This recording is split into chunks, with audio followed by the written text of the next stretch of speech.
워터게이트 사건은 상호성과 대조 효과가 낳은 비극.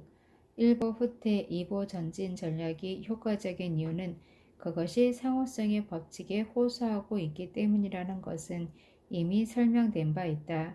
이와 함께 그 전략을 효과적으로 만드는 요인을 최소한 2가지 이상 우리는 생각해 볼 수 있다. 그중 하나의 요인은 앞에서 설명되었던 인식의 대조 효과와 밀접한 관계가 있다. 먼저 정장 양복을 구입하고 나서 스웨터를 구입한 고객이 정장 양복을 구입하기 전에 스웨터를 구입한 손님에 비해 더 많은 돈을 스웨터 값으로 지불했다는 연구 보고를 기억하는가? 그 이유는 비싼 물품이 가로 열고 이 경우는 양복 정장 가로 닫고 먼저 노출되면 그보다 덜 비싼 물품은 가로 열고 스웨터 가로 닫고 대조적으로 원래 가격보다 훨씬 덜 비싸게 인식되기 때문이라는 사실도 기억할 것이다. 이 대조 효과의 원리가 1보 후퇴, 2보 전진 전략에도 똑같이 적용되어 두 번째의 요청을 첫 번째의 커다란 요청과 대조시켜 원래의 크기보다 훨씬 더 작은 것으로 인식하게 만들고 있다는 사실을 눈치 빠른 독자는 벌써 알아차렸을 것이다.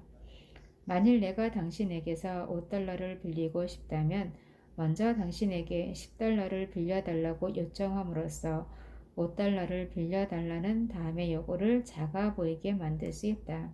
이렇게 10달러로 시작하여 5달러로 후퇴하는 전략의 묘미는 상호성의 법칙과 대조 효과의 영향력을 동시에 활용할 수 있다는 점이다.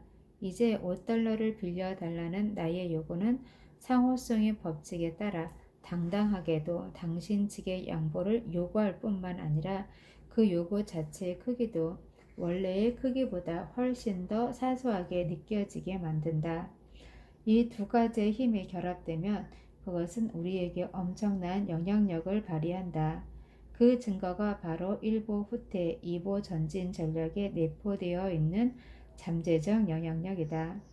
내 생각으로는 바로 그 영향력이야말로 우리 시대의 최대 정치적 미스터리인 민주당의 워터게이트 전국위원회 사무실을 침입하여 궁극적으로 닉슨 대통령을 사임하게 만들었던 공화당 참모들의 어리석은 의사결정의 전모를 유일하게 설명할 수 있을 것이다.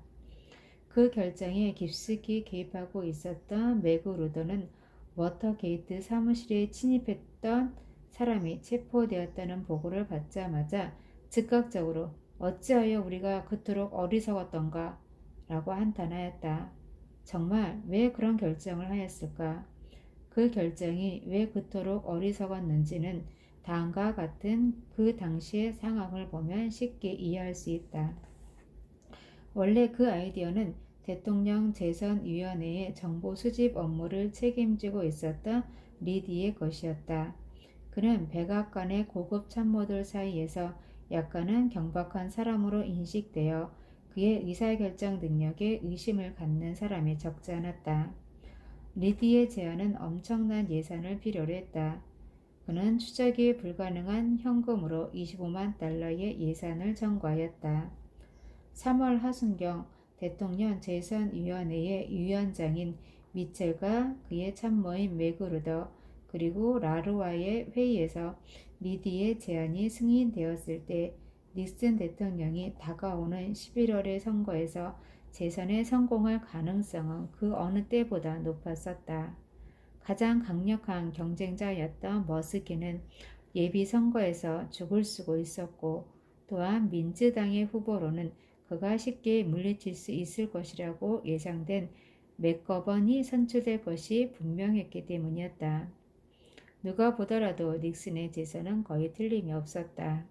민주당의 전국위원회 사무실을 침입한다는 계획은 매우 위험 가능성이 높았으며 10명도 넘는 사람들의 협조와 입막음을 필요로 하였다.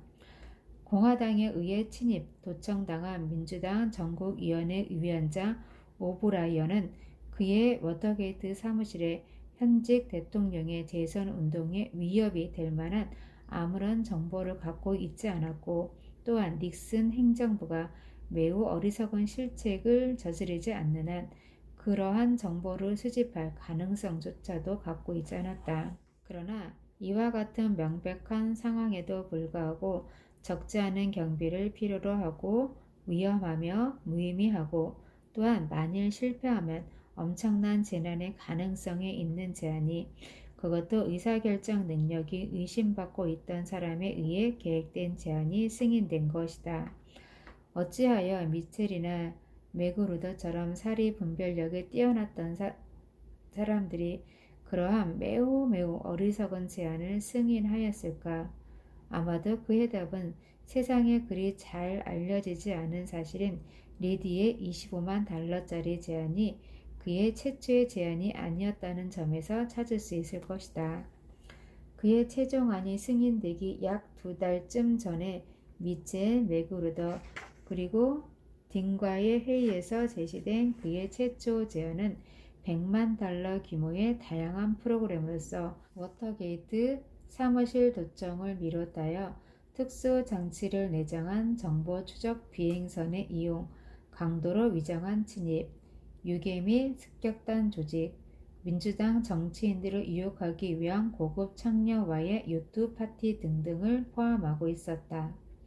일주일 후 그는 앞서의 다양한 프로그램 중 많은 부분을 삭제하여 50만 달러의 규모로 축소된 제2안을 위원회에 제출하였다.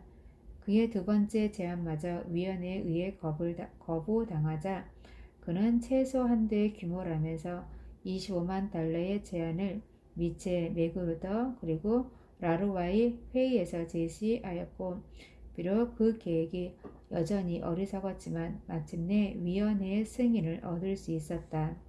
워터게이트 청문회의에서의 맥그루더의 증언은 리디의 제안이 마침내 승인된 당시 회의의 상황을 상세하게 묘사하고 있는데 거기서 우리는 몇 가지 교훈을 얻을 수 있다.